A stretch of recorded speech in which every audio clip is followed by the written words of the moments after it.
கர்த்தருடைய பரிசுத்த நாமத்திற்கு மகிமுண்டாகட்டும். ஆண்டவராகிய இயேசு கிறிஸ்துவின் நாமத்தினாலே அன்பு கர்த்தருடைய பிள்ளைகளாகிய தங்கள் அனைவருக்கும் ஸ்வீட் ஊழியத்தின் சார்பாக வாழ்த்துக்களையும் ஸ்தோத்திரங்களையும் தெரிவித்துக் கொள்கின்றேன். ஏசாயா தீர்க்கதரிசியின் புத்தகம் 57 அதிகாரம் 18வது வசனம். ஏசாயா 57 அதிகாரம் வசனம் 18. அவர்கள் வழிகளை நான் பார்த்து அவர்களை குணமாக்குவேன், அவர்களை நடத்தி திரும்பவும் அவர்களுக்கும் அவர்களிலே துக்கப்படுகிறவர்களுக்கும் ஆறுதல் அளிப்பேன். அவர்களிலே துக்கப்படுகிறவர்களுக்கும் ஆறுதல் அளிப்பேன். கர்த்தருடைய பரிசுத்த நாமத்திற்கு மகிமுண்டாகட்டும். என் அன்பு கடவுளுடைய பிள்ளைகளே, துக்கப்படுகிறவர்களுக்கு நான் ஆறுதல் அளிப்பேன் என்று ஆண்டவர் சொல்லித் தருகின்றார். இன்றைக்கு நம்முடைய வாழ்க்கையில் நிகழ்ந்து கொண்டிருக்கிறதான பல காரியங்கள் நம்மை துக்கத்தில் ஆழ்த்தி கொண்டிருக்கிறதை பார்க்கின்றோம். துக்கம் என்பது ஒருவேளை பொதுவாக பேசும் பொழுது நாம் நமக்கு அன்பானவர்களை இழக்க நேரிடுகிற சமயம் இருக்கிறதே, அப்பொழுது நமக்கு ஏற்படுகிறதான துக்கத்தை மாத்திரம்தான் மிகவும் ஆழமான அதிகமான துக்கம் என்று நாம் நினைக்கின்றோம். அப்படி இல்லவே இல்லை. இன்றைக்கு பலர் குடும்ப சூழ்நிலை நிமித்தமாக கணவன் வெளிநாட்டில் வீட்டில் குழந்தைகளை வைத்துக்கொண்டு மனைவி அல்லது பிள்ளைகள் தூரத்தில் இருக்கிறார்கள், வயதான பெற்றோர் வீட்டில் இருக்கிறார்கள், அவர்களை பராமரிப்பதற்கு யாரும் இல்லை.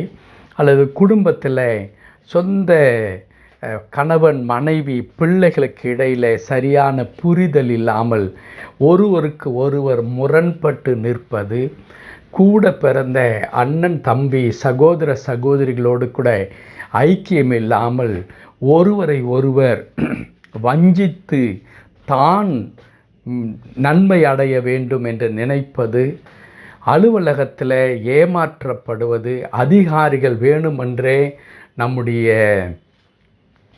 உயர்வை தடுப்பது என்று பல காரியங்கள் நம்மை துக்கத்திற்குள் ஆழ்த்துகிறதை நாம் பார்க்க முடியும். நான் நேர்மையாகத்தான் இருக்கின்றேன், ஆனால் நான் ஏமாற்றப்பட்டிருக்கின்றேன்.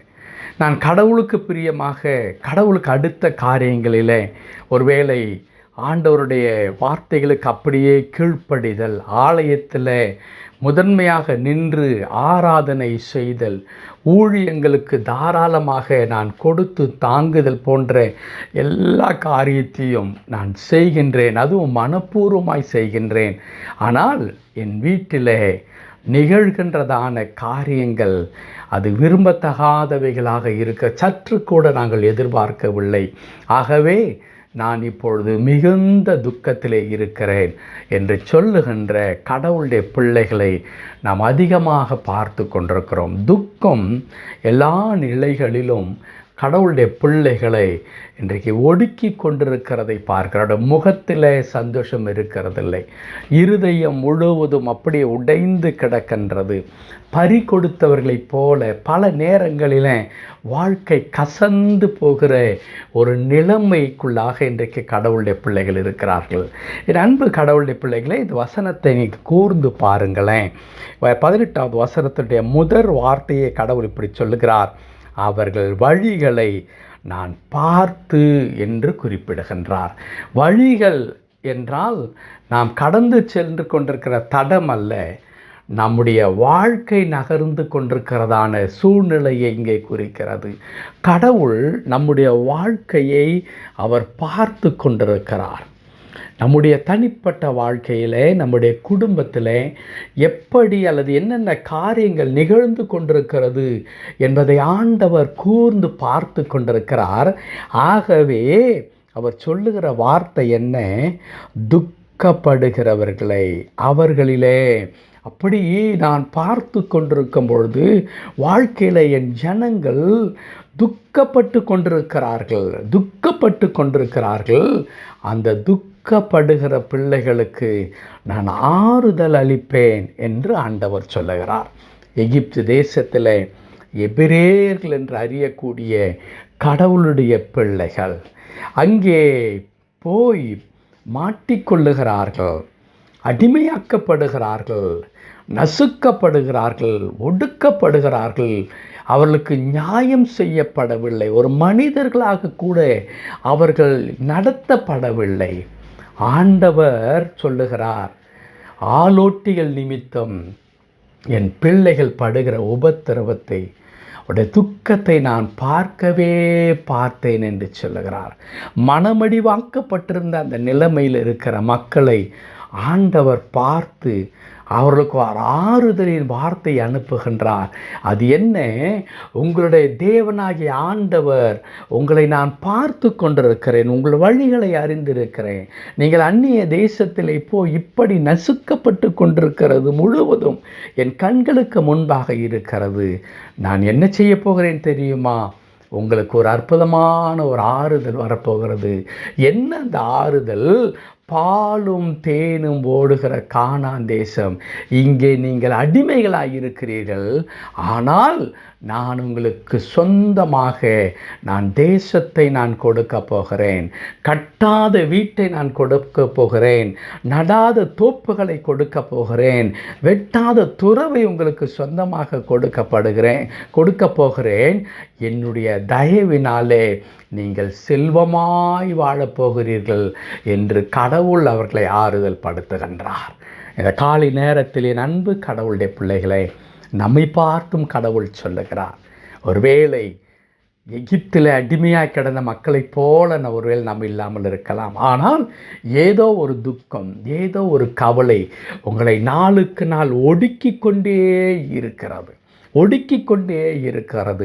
நீங்கள் சரீரத்தில் ஒடுங்கி போவது மாத்திரமல்ல, உங்கள் ஆத்துமாவிலே நீங்கள் மிகவும் உடைக்கப்பட்டிருக்கிறதை கடவுள் பார்த்து கொண்டிருக்கிறார். ஆகவே ஆண்டவர் சொல்லுகிறார், நான் அவர்களுடைய துக்கத்தில் ஆறுதலை அளிப்பேன். அன்பு கடவுளுடைய பிள்ளைகளே, கடவுள் கொடுக்கிற ஆறுதல் நிச்சயமாக உங்களுடைய நிலைமையை இது மாற்றி போடும். உங்கள் துக்கத்தை எல்லாம் ஆண்டவர் நீக்கி போடுவார். உங்கள் வாழ்க்கையில் அற்புதங்களையும் அதிசயங்களையும் ஆண்டவர் நடப்பிப்பார். துக்கத்திற்கான எல்லா காரணங்களையும் ஆண்டவர் மாற்றி போடும் பொழுது, யோவானில் எழுதியிருக்கிற வண்ணமாய் உங்கள் துக்கம் சந்தோஷமாய் மாறும்.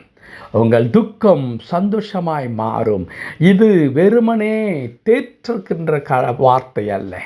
நாம் மனிதர்கள் சென்று கவலைப்படுகிற ஒருவரை பார்த்து சொல்லுவோமே, கவலைப்படாதீர்கள், எல்லாம் சரியாகிவிடும், நாங்கெல்லாம் இருக்கிறோம் அல்லவா என்று சொல்லுவோம் அல்லவா? அப்படிப்பட்ட ஒரு வார்த்தை அல்ல. இது ஆறுதல் படுத்துகிற கடவுளுடைய வார்த்தை. அவர் அப்படியே செய்து முடிக்கின்ற ஆண்டவராக இருக்கிறார். ஆகவே தான் நான் எகிப்தில் அடிமையாய் கிடந்த கடவுளுடைய பிள்ளைகளை எடுத்துக்காட்டாய் நான் சொல்லுகிறேன். பயப்படாதீர்கள், எல்லாம் சரியாகிவிடும் என்று சொல்லிவிட்டு கடவுள் போய்விடவில்லை. மோசே என்ற அற்புதமான ஒரு மனிதனை எழுப்பி அனுப்புகின்றார்.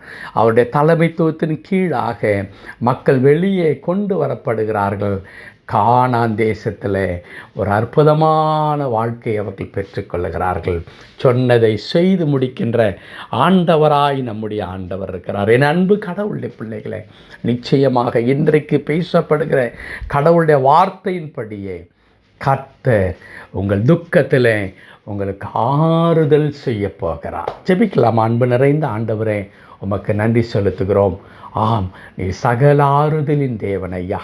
நீர் கொடுக்கிற ஆறுதல் தான் எங்களை தாங்கி ஒவ்வொரு நாளும் வழி நடத்தி கொண்டிருக்கிறது ஐயா. இந்த ஆண்டு முழுவதும் அப்படி செய்து வந்திருக்கிறீர் ஆண்டவரே. இன்றைக்கும் கர்த்தர் எங்களோடு பேசின அற்புதமான வார்த்தைக்காய் ஸ்தோத்திரம்.